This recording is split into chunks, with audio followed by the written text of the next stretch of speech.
La vie qui est encore un mystère en elle-même. Ça nous confronte à des situations qu'on ne peut jamais s'attendre.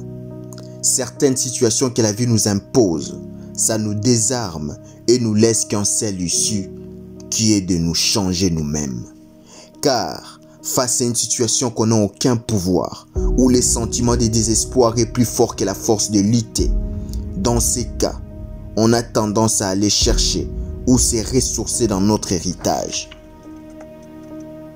La vie nous fait comprendre que le plus important, ce n'est pas ce qui nous arrive, c'est ce qu'on fait de ce qui nous arrive.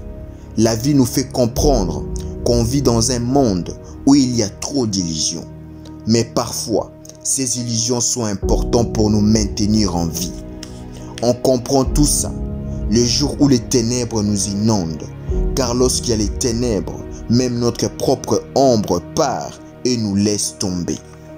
On comprendra qu'on est seul face aux ténèbres et que la seule personne à qui on peut réellement compter, c'est nous-mêmes. Face à cette solitude, on comprend que parfois, rien n'est plus triste que la mort d'une illusion. Après cette étape de la vie, on aura du mal à faire confiance aux gens, suite aux traces que les ténèbres ont laissées. La confiance que nous donnons aux gens, c'est en quelque sorte la permission qu'on leur donne pour qu'ils atteignent nos points faibles et risquent qu'on soit blessé. Mais pourtant, la confiance est un pilier important dans toutes les relations humaines. Ne faire confiance qu'à soi-même peut nous pousser à vivre dans la paranoïa. Il ne faut pas oublier que les autres ont sur nous le pouvoir qu'on leur accorde. La confiance ou faire confiance à nouveau, c'est un risque que nous devons prendre après que les ténèbres soient passées.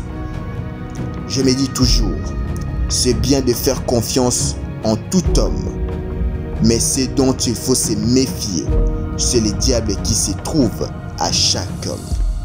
Après que les ténèbres soient passées, il faut reconnaître qu'on n'est plus le même, car les ténèbres nous changent. Les ténèbres peuvent nous changer en bien ou en mal. C'est dont nous ne devons jamais oublier et que les événements joyeux ou tristes ont participé à la construction de notre identité. Notre identité s'est construite de notre histoire et accepter et reconnaître l'importance de notre histoire, c'est d'abord accueillir ce que nous sommes. C'est notre histoire, votre histoire.